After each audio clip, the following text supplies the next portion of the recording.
This is Learning Science Unpacked, a podcast mini-series from Sponge, dedicated to unpacking the science behind how we learn and behave. Over the next few sessions, I'll be digging deep into the science of learning with Professor Paul Howard-Jones, an educational neuroscientist at Bristol University. Together, we'll uncover the most effective strategies workplace learning professionals can use to optimise learning for performance, something we do at Sponge every day. Well, hello, Paul. Welcome along. Hello.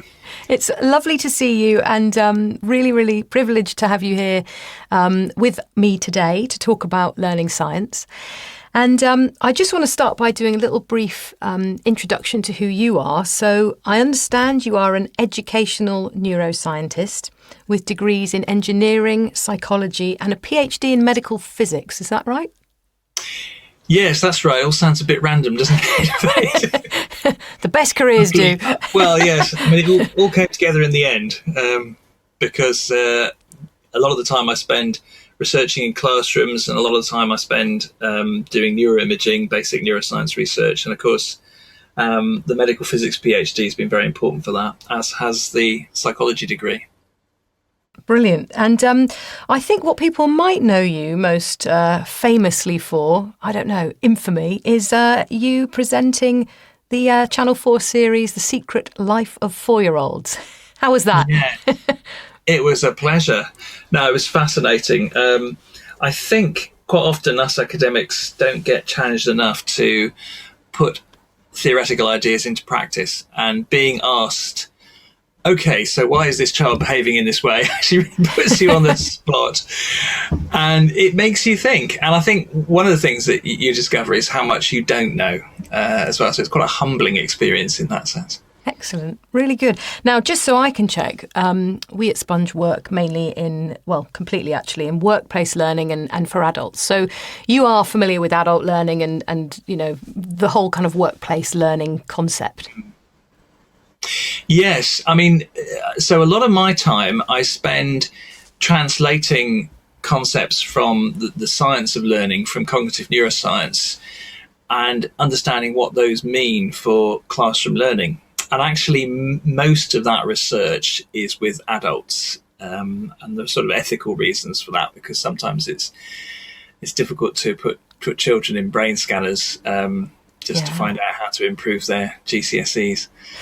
Yeah. So, most of the research that I draw on is actually adult research with adults. Really good. Well, today we're going to be tackling quite a big question, and I couldn't do this without you, actually. So I'm really grateful that you're here. We're going to be talking about how do we learn. Just before we do, I wanted to ask you, what is the difference between an educational neuroscientist, and you just mentioned cognitive psychology just then, or something along those lines. What is the difference between an educational neuroscientist and a cognitive psychologist? Okay, so a cognitive psychologist is interested in understanding human behaviour, and of course, you know, that includes learning, through developing and applying concepts about the mind, so things like attention, learning, memory, motivation, and linking those to data on behaviour. So the concrete part of cognitive psychology is actually observing behaviour and measuring learning behaviour, for example. And from that, we develop these theoretical cognitive models of what we think is going on. I mean, that sounds very highfalutin, but actually, if you ask any trainer or learning designer, they're going to be talking about things like remembering, memory, attention and engagement and things. And those are all cognitive concepts because they're words we use to describe what's going on in our mind, which is a theoretical thing. And we can't touch it. So all those things are things which are theoretical. We can't touch attention. We can't actually touch learning. You know, we can see evidence of it having happened, but the learning itself, we can't touch. It remains a theoretical concept. So that's what cognitive psychology is about. Then comes the brain. And increasingly, we now have this second source of concrete evidence. You can touch the brain, although you need probably to be a neurosurgeon to be doing it legally. And this is a concrete source. We can see using neuroimaging activities related to thought processes in the brain, and therefore it can make us more secure in our concepts and our ideas about learning if we're drawing both on the human behavior, that concrete source of evidence, and also what's happening in the brain, another source of concrete evidence. And a lot of the time, happily, these two things converge on the same idea about how learning happens. Sometimes they don't. And increasingly, psychology has been having to change its ideas as a response to what's been coming through from the neuroscience. But the neuroscience, the cognitive neuroscience, is only possible because we have this psychology, this theoretical basis to begin with. So actually, these two areas need to work together. That's a fantastic explanation. Thank you so much. Well, what I thought we could do today is just really dive in on this big question of how do we learn? And I've been lucky enough to attend one of your courses, and you give a really good kind of framework for this. And I thought we could unpack that together a bit today. So if you were going to kind of tell us broadly how we learn, how would you go about that? How do we learn, Paul? Well, I mean, I think one of the challenges in this area is not so much, trying to find evidence and data and the science to provide insight. The challenge is there's so much of it out there now. We know so much. So where do you start? And I've found it useful to think about these three categories of learning process, because I think they're things that they're categories which I hope people involved in training and teaching they can relate to. There's a sort of intuitive sense of what I mean. So the first one is engagement. When the person who is learning, the learner is actually, their attention is caught by an opportunity in which they can actually learn. That's what I mean by engagement. The second category is building of knowledge. So that's that very first instance when new knowledge is represented in the brain. But we know that can be temporary. So we need to have a second set of strategies, a second set of processes, which I under a category that I refer to as consolidation, where that new knowledge becomes more permanent, accessible, and useful. So we have engagement for learning, the building of new knowledge and understanding, and then we have consolidation of that learning. And those are the three categories. But I mean, I should say, actually, sorry. No, go for it. But I just try to, because one of the things I have to do constantly is to try to inoculate against myths. So I'm always aware that something I've said could be misinterpreted. And I think one of the dangers whenever you start, presenting the science is that people latch onto things and they think, oh, okay, in that instance, then you're talking about a three-part session. You have the first part's going to be engagement, second part's going to be building, third part's going to be consolidation. No, actually, these things can happen very, very quickly in sequence after each other, if not simultaneously. So when you are finding a novel way to link what you're about to discuss, this new topic, to something which has gone before, maybe it was part of the course yesterday or another course, that you could say is doing all three things at once. It's engaging because it's novel, it's building because you're introducing the new idea, but you're also consolidating because you're linking it to what's gone before. So but I think these categories are helpful because they allow us to link to an easy sort of an easier understanding of what's happening in the brain when we learn. I've found it very useful. I agree, and good. And I've really enjoyed kind of feeling quite novice in this area, which I suppose is right since I haven't got all the qualifications you do. But the idea that these three processes can help us kind of see through and into and gain insight on how we're constructing learning designs and solutions, I think they're really helpful. So Why don't we dig in a bit? Let's talk about engage then, the first sort of stage in the process. We talk a lot in digital learning, e-learning, online learning about the learner must be engaged. Okay, great. But there's, you've got a lot to say about that and how that happens. And if we were to look at an engaged brain, hopefully not just floating around by itself, but where it should be, what would we see, and what are the kinds of techniques that we should be thinking about to achieve that kind of engagement? Well, I think the first thing I'd say is, a good place to start engagement. So, it's a gateway to all learning. So if the learner is not engaged, nothing is going to happen.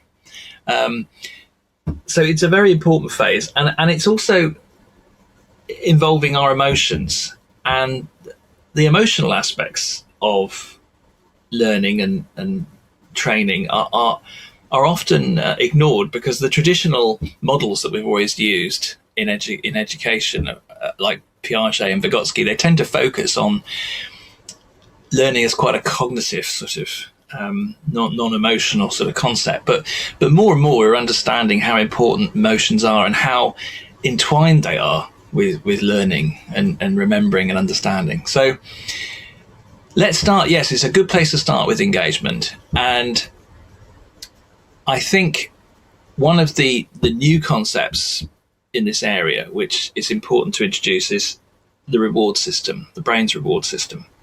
And this involves not just the wrinkly cortex, but there are subcortical structures underneath the cortex, which are very important for our motivation to approach something.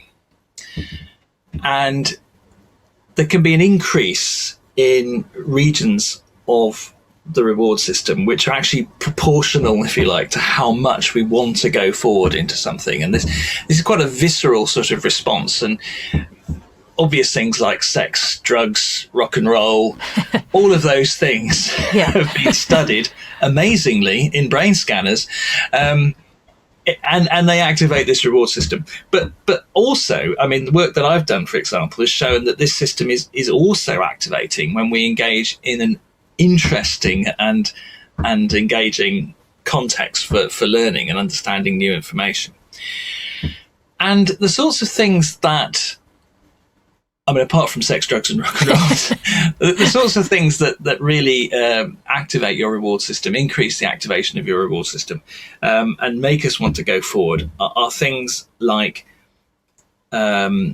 social rewards, such as praise, being acknowledged, having your achievements noticed, being told you've done well, encouragement. That's like a sort of a social reward.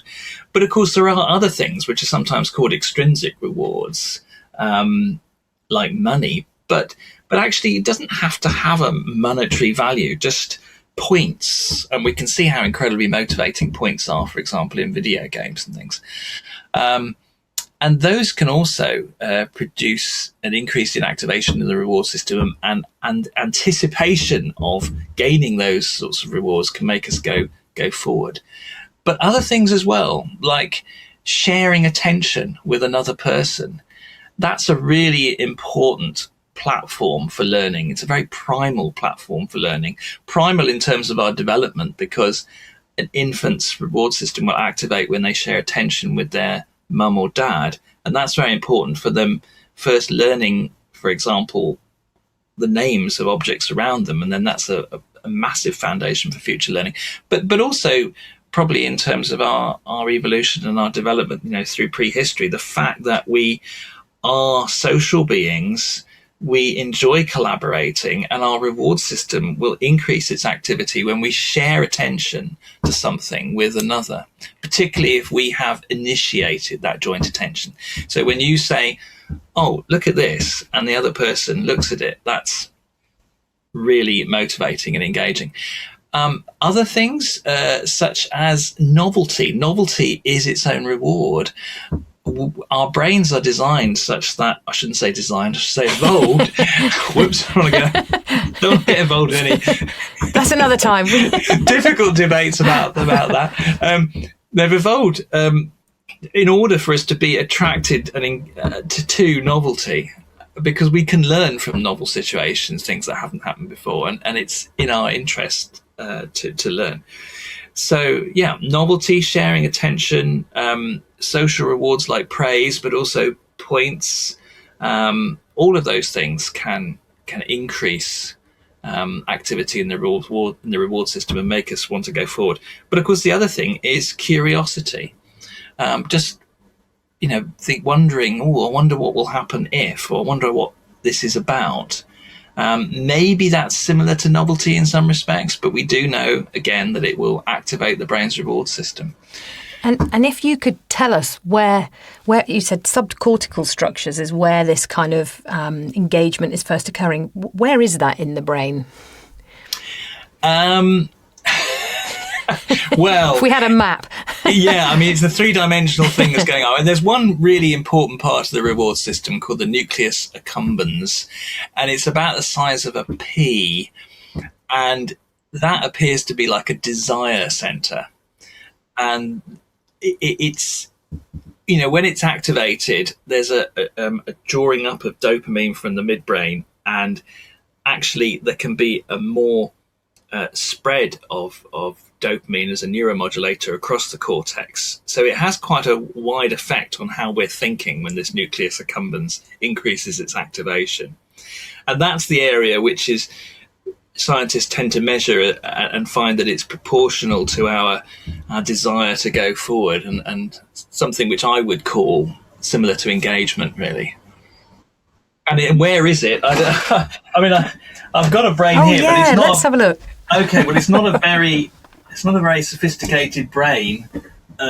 My sophisticated brain's in the university, unfortunately, but it's around about the front of the brain, but actually it's a bit in as well, because you've got a left one and a right one. Can you lift it a little bit higher so we can? Sorry. There we go. Okay, brilliant. Yeah. So it's right there. It's around about here, but it's a little bit further in. Okay, great. To the plastic. That's fine. I can't show you. It's a very simple brain, but it's deep in. It's not part of this grey cortex. And people often think that education's all about frontal regions, because those are very important, and we'll talk about that in a minute in terms of paying conscious attention and our reasoning. But this emotional centre has quite an impact on what's going on in the frontal cortex. And it's not just about orienting our attention. I mean, that's the most obvious thing that happens. You've got a piece of chocolate cake in front of you, or an interesting piece of training and development. You are going to be attending to it. Your attention will be oriented towards it. But the other thing that happens is, because one of the effects of this dopamine neuromodulator is that it increases the plasticity of the brain. So it actually increases the likelihood of you remembering what is going on at the time. I mean, there's an obvious evolutionary aspect to that, because if you've just found a bush or an area where there's animals to hunt and you go, woohoo, you want to remember where that was.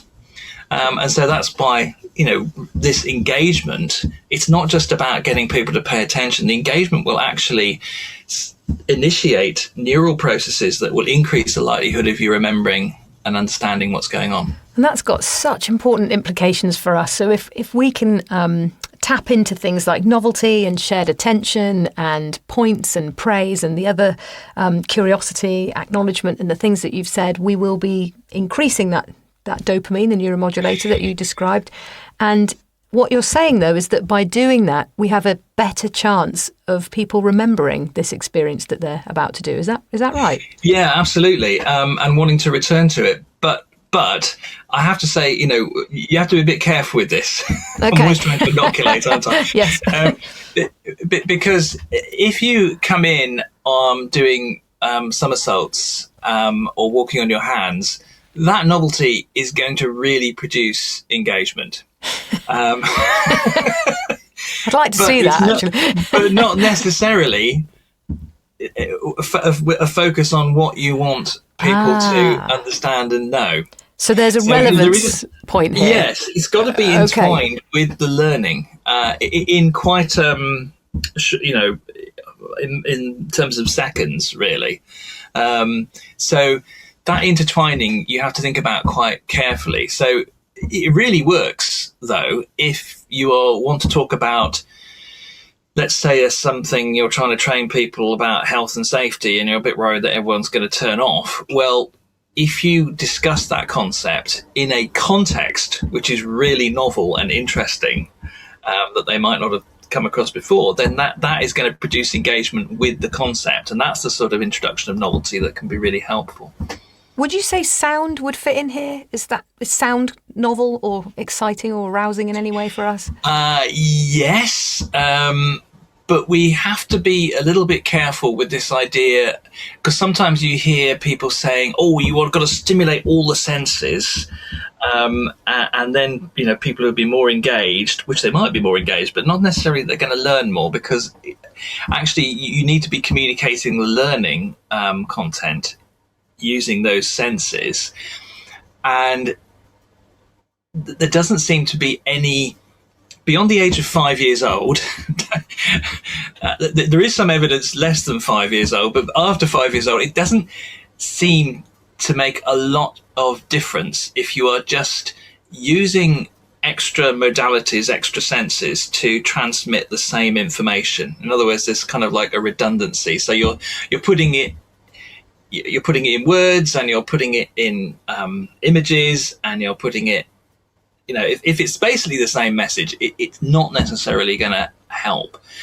The really important thing about having lots of different senses, being able to hear information, see information, feel information, is that it allows us to make different representations of the same concept, the same learning. And it's making the links between them, which is so crucial. Well, I think that's led us neatly into building knowledge. It has, actually. Yes, because this is more about the building of knowledge. Yeah. So if we were to kind of sum up engagement, that is where we're trying to kind of get people's attention, have them motivated and choosing to attend to learning using those techniques you mentioned. Well, let's turn now then to building knowledge in the brain. So I think effort and kind of conscious processing comes up in this bit.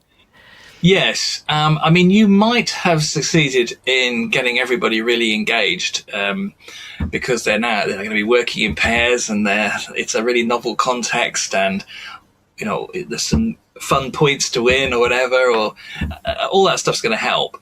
But ultimately, you do have to apply effort when you're learning something. That's bad news. And that's because you need to pay conscious attention to information and hold it in your working memory and reason about it and operate on it and make connections between that information and things that you know already. And that means activating these frontal networks of the brain, which are very important for working memory. And it requires effort. And you can only sustain that effort for limited periods of time. And in fact, the capacity of the information you can keep in your working memory is quite limited. So, we do have figures banded around like 7 plus or minus 2 things that you can hold. I think it's less for me. And it depends on the time of the day and whether you've had your cup of tea and all the rest of it. But it also depends actually on what the pieces of information are. So it's not quite as straightforward as that. But I think that figure of 7 at least gives you the sense that it's really limited, And that's where you're first going to represent new information that you're learning. And that's what we might call the building of knowledge. And because your working memory capacity is limited, you've got to be very careful about distractions and information that's coming into that precious little space that is essentially irrelevant and not very helpful. And this is where things go wrong if you are deciding to engage your learners by dressing up as a clown or something, because yes, it will engage them for the wrong reasons, but actually they'll be engaged to the costume and what they'll be thinking, that information is going to be actually occupying the working memory, and that's unhelpful then suddenly. And so, additional sounds and buzzes and bells that make a website maybe look fancy or whatever, occupying that working memory and therefore that's an extra burden, and that can actually hamper the amount of building of new knowledge that's going to take place. So, I mean, this is one of the things that I think educators are now, beginning to grapple with, because for a long time it's been considered that the richer the environment that you are producing, the more information essentially, then the more learning is going to take place, and that really isn't true. I mean, an example. This is with little children, but reading books. Unfortunately, all those lovely pictures and bells and whistles that are in young readers' books don't necessarily help them learn to read.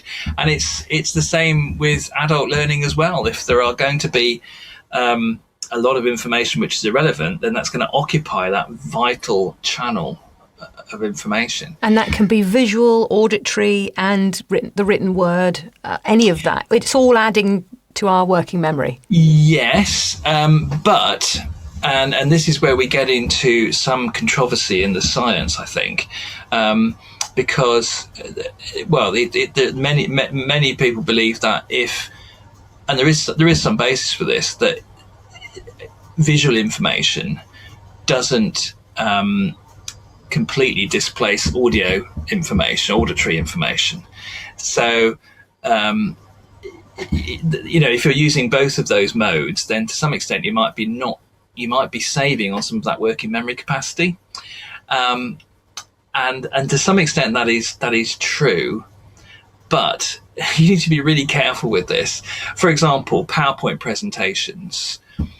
If you are putting text on a slide and then you are talking that text to your audience, they won't be able to hear or read either of those things, because they actually, when you read, even though you might say it's visual, you're using your speech circuits in your brain, just as you do when you're listening. Use your speech circuits in your brain. You only got one set of speech circuits. So it's like having somebody with, or two people talking at you in both ears. And that's quite disruptive. So this idea, that you have to be very careful with this idea that you're going to save on working memory capacity by using visual and auditory information and such like. So avoid doubling up on text on screen, which we actually hear rather than treat as visual. That sort of sub-vocalization we all do type that, thing. Don't we? Yeah. No, I think that's really good advice. Because I do it sometimes because I don't want to forget what I'm going to say. Yeah. You know what I mean? It's like having your notes up on the screen and sharing your notes with people. But actually, it's really unhelpful, and it's much better if you can know what you're going to say and have an image that you can talk about, because that is helpful, because that will be reducing load on your working memory, because you've got visual processing, nothing to do with language, and you've also got this auditory commentary as well. And that's the sort of thing where audio and visual together can help. And the other way in which it can sometimes help, and I think this is possibly more significant really, is when you've got, for example, if you're trying to explain something with a diagram and you're also trying to explain it verbally, it's making the links between the verbal explanation and the diagram is really helpful for understanding the concept, because it helps make it more abstract. It kind of takes the concept you're trying to explain and detach it away from one representation. What you get left with is the gist. You get left with the thing which is in common between what you're hearing and what you're seeing. And that more abstract understanding of the learning travels. You can then transfer that more easily to new situations. Whereas if you just give a verbal explanation or you just show a diagram, it's going to be more difficult to actually apply that learning in the workplace or in a real situation when you get to it. So if we were learning a working process or something, for instance, you could see the diagram of it, but then also maybe have a video or an animation explaining it. That would be a good way, would it, of making a connection? Having an audio commentary over something, over a visualization, can be really helpful, in that sense. We do a lot of that, and it seems to be quite digestible information to have things as kind of animated videos and that does tend to be quite popular as a medium, because I imagine from what you're saying, there's a scientific reason for that. We aren't crowding our working memory. We've just got the visual information coming up on the animation, the diagram, whatever it may be, and then the audio, the voiceover, the narration explaining. But the other thing is really important. You're also making a link between those, and it's that linking between what you're hearing and what you're seeing is really helpful. So we should do that with the brain then, shouldn't we? We should talk about it and then show it. Yes. Right. That's I don't know how expensive those graphics side project. Are, yes. Let's draw in building knowledge. So we've talked a bit about working memory being very limited. You've mentioned effort. We've talked about this kind of conscious processing and limitations and techniques to kind of help us with all of that in when we're designing solutions would be concision, reducing any kind of visual extra noise that's going to crowd up our working memory. One other thing I've heard you talk about in this space before, in terms of new knowledge building on top of older knowledge, is making these connections between what people already know and the new knowledge coming in. What can you tell us about that and how important that is? Well, that's the most important connections, really. Absolutely. Because people talk about making meaning or making sense of the content of a learning experience. And what does that really mean? Well, if you think about it, what it really means is being able to make links between the new information that's arriving and what you know already. And the more of those links you make, the more representations you're going to have of that new knowledge. And that's really helpful to be able to access them. But also, it makes it meaningful. So it's no longer abstract and just floating around something that somebody's saying. You're actually connecting it to what you already know. And you're beginning this process of distributing that information beyond just those working memory networks where you hold information temporarily. So let's think of an example for that then. So if I'm a salesperson in an automotive dealership, and I'm learning about sales skills, how to improve my sales skills. Let's say I'm a year and a half into my job and I know a bit about customer service and I've obviously sold a few of the products. Would it be advisable when a new product comes out to sort of link up what you know about the other products? Or are you saying, is it that tangible, or is there some other way that we could make connections to people's skills from before? How would we do that in practice? So when you have the new product introduced, you might be told by the manufacturer it does this, it does that, and you're already starting to think about, well, how can I promote this? How can I sell it? It's really important for you to think back on your past experience where you've had other products with similar features and the approaches that you've made and how they've sometimes worked, maybe how they've sometimes not worked, and be able to link that new information about the new product to that experience. And then you're beginning to orient yourself towards potential strategies, and the information you've received about that new product becomes useful. Okay, excellent. Well, that's really helpful, because I think we can often feel like we're giving people more and more information. Maybe we need to be doing more to kind of diagnose where they are. Or I think a technique that you mentioned to me before is simply ask people to connect their existing knowledge with the new stuff. Absolutely, because you can't possibly know what experiences people have had. But what you can do is provide opportunities for them to make those links and to express those links and make them explicit. And that's a way of enacting and making those links more solid and robust. Now, I'm going to take a bit of a diversion here. Would you say that this is the sort of basis for active learning, or is that what happens at the end or after consolidation, or what is active learning? Well, I think we're moving towards consolidation a little bit here. So, I mean, my categories, they're a little bit fuzzy on the edge. No, let's do that then. but to recap quickly, the learner's become engaged. Their attention has been oriented towards this learning opportunity.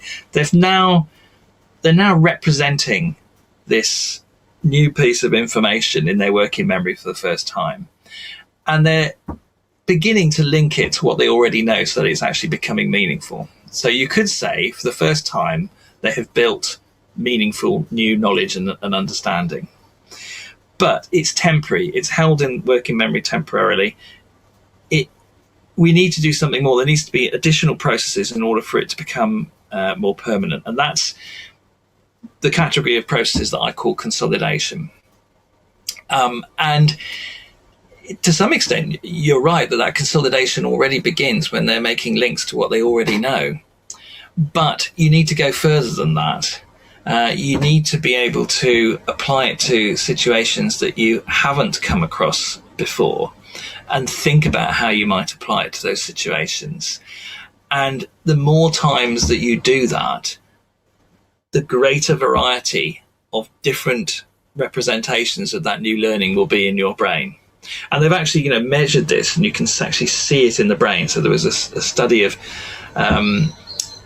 adults learning Swahili, and what they found was that the more that they began to use the language, instead of what you might expect there to be, after a while, a more stable representation of a particular Swahili word in the brain. In fact, the opposite happens.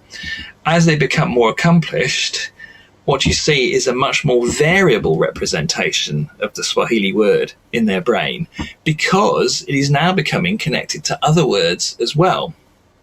And so you actually have multiple representations of that word. And that's really, really important. And the way I always explain this is through thinking about a hat. What makes a hat useful? Well, from my point of view, what makes a hat useful, just basically as an artifact, is having lots of hats in your house, multiple hats, because then not only are you probably going to be more likely to find a hat when you need one, but also you're more likely to find a hat for that particular situation. And it's the same with knowledge. If you've got lots of representations of that concept because someone has encouraged you to apply it in lots of different ways, then you're going to be able to find it more conveniently and more easily. It's going to be more accessible, but also it's going to be more useful because you're more likely to find one that is actually suitable for the situation that you're facing. So I love that. Very visual picture of lots of hats. And you used a good word there, which was application. And through application, wearing your hat, you get, different representations practicing. Is application a key facet of consolidation? Yeah, absolutely. I'm trying not to use the word test. Practice, maybe. We can use practice.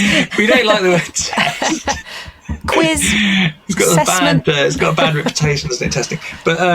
But yes, just applying the knowledge in different ways is really, really important, and rehearsing that knowledge. And, it means that you're retrieving it, you're practicing retrieving that knowledge, and you're practicing adapting it and applying it in different ways. That is absolutely at the core of consolidation. But it's not the only important thing that happens. One other very important thing is sleep. And this is often left out when we're talking about the science of learning and thinking about learning design. But a lot of the consolidation will happen in your sleep as well. So it's really what you remember the next day is probably a better gauge of what you've learned than actually what you're able to reproduce on the day of the training. Huh. Well, that's really good to know. And it strikes me that then actually consolidation is going to take place over a period of time. You're going to learn something, then perhaps rehearse it, then retrieve it, then maybe go back and return to what you learned. And that's not going to happen in a one-off e-learning module, is it? No, that's true. But again, opportunities to bring in what you already know and to rehearse those and to make links to that will help as well. So we could do a scenario in our digital learning, for instance, or, if we're doing training face-to-face, getting people to enact and role-play and things, those things would be the start of that consolidation process, the beginning of practice. But what we really want is for things to transfer into the workplace so that people feel more confident and capable in what they're doing. Are you saying then that really the best way for that to happen is for people to apply what they've learned. I mean, it makes sense, of course, doesn't it, to the workplace in a number of ways and over a number of opportunities and in a number of situations in order for that learning really to become embedded and moved out of the front of our brains and into other representations elsewhere. Yeah, absolutely. Oh, sounds like I've got the gist of it then. Yes, you've consolidated that knowledge very well. It's only taken me, a couple of years. Brilliant. Anything else we should think about then when it comes to consolidation? I mean, I've heard people talk about spaced repetition and the strategy of recall. And one of the reasons I've read about for why that works scientifically, allegedly, is because it's quite good when we forget and then we force our brains to remember. And apparently that's kind of strengthening the neural pathways. Can you attest to that, or is that true at all? Yes, I mean, there does seem to be some neural evidence for that as well, that it's about practicing the retrieval. And it's not just about retrieval or storage, it's actually about both of those things.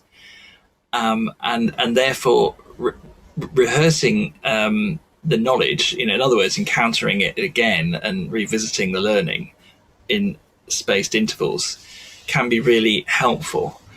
But then the next question is, well, okay, so what should the interval be, and what do we do in the between times? And there's a lot of variety about. I mean, some people will say, oh, it should be like 24 hours or a week or something like that. Other people will say, oh no, it's like 9 or 10 minutes. Why is it 9 or 10 minutes? Well, that's the time it takes for long-term potentiation in a rat's neuron in a Petri dish. I mean, no, this has become quite a serious argument. I really don't follow that at all, because we can't translate animal models very easily into human behavior anyway. But certainly a single neuron on a Petri dish doesn't talk to me about my own brain, really. So when you look at the behavioural evidence as well, it varies according to the material that you're learning as well. So it's a little bit tricky for me. I'm just preempting what you're about to ask, which will be, what's the optimum spacing? Yes. It's a little bit tricky. This is very much research in progress. But it has an effect. It's really an old effect. This was first discovered by Ebbinghaus in the 19th century. And it hasn't been used very much in education. And I think one of the reasons for that is that sometimes it's quite difficult to explain why you're just doing 10-minute sections at a time and returning to them. It feels quite a disruptive thing to do. And that sort of taps into the other strategy that we hear of interleaving, so mixing up topics, which is actually harder apparently for people to keep on top of, but in fact produces a more enduring, back to this effort thing, enduring learning. Is there evidence for that? Yes, there's lots of behavioural evidence, but again, actually, you've struck upon the one thing, which is a bit of a thorn in my side in some respects. Thank you for bringing that up. We really don't know. There really isn't the neural evidence for understanding the processes behind interleaving. I mean, the way probably to think about it is that it is a version of spaced learning where you are efficiently using the intervals to do something else, which is itself going to be spaced. So it does make sense. I mean, there's also evidence from psychology that actually if you do anything that makes something more difficult, it's actually going to be more memorable. So maybe disrupting learning, providing you don't disengage the learners, and of course that's the problem with this, really, some of these strategies, then it could, that could theoretically benefit as well. But we do know interleaving works. Brilliant. And would you say then, kind of coming back to this idea of kind of active learning or active processing, that all three of these, engagement, building knowledge and consolidation together create an active learning process? Or how would you define that, active learning? Oh, okay. Well, active learning, yes, I think active learning is really about processing information. So as if you're thinking about engaging the learner, building their knowledge, consolidating their knowledge, you're thinking about what they're doing with the information. So inevitably that is going to lead you to an active learner approach, because you're encouraging that processing. You're doing things which is going to encourage them to process the information in a way that supports learning. And that's how I see active learning. And the other thing is that we did not evolve to learn passively. The basic design principle of every brain on this planet is to turn sensory information, what we see, we hear, we feel, we touch, into action. It's a central organizing principle of the brain. And that includes our brain as well. And therefore, the idea that we can learn very effectively by having information just being presented to us is ridiculous on that basis. We have to do something with the information, and we need to connect it to what we know already, to our prior knowledge, to make it meaningful. So that's a very important part of building knowledge. But we also have to rehearse it in lots of different situations for us to make those multiple representations in our brain about it and to consolidate that knowledge. So I'd say, the active learning idea is really at the heart of what I've been talking about. Well, that's so helpful, and I think we're out of time, but I just want to thank you so much for everything that you've shared so openly with me and us today. And you've given us a really helpful model, I think, to begin to understand how learning occurs in the brain, the REBCs, as I've heard you call it. And we've also looked at a few of the practical techniques of things we might be able to do to apply that to our learning solutions. So I'm really grateful. Thanks, Paul. We will catch up. Enjoyed it. Great conversation. Well, we'll catch up again. Thank you, Kate. And no, it's a pleasure. And that's, I think, it for today. And if anybody's interested in what they've heard, they can you can definitely catch us at spongelearning.com. And I'll see you next time, Paul. Thanks ever so much. Thank you.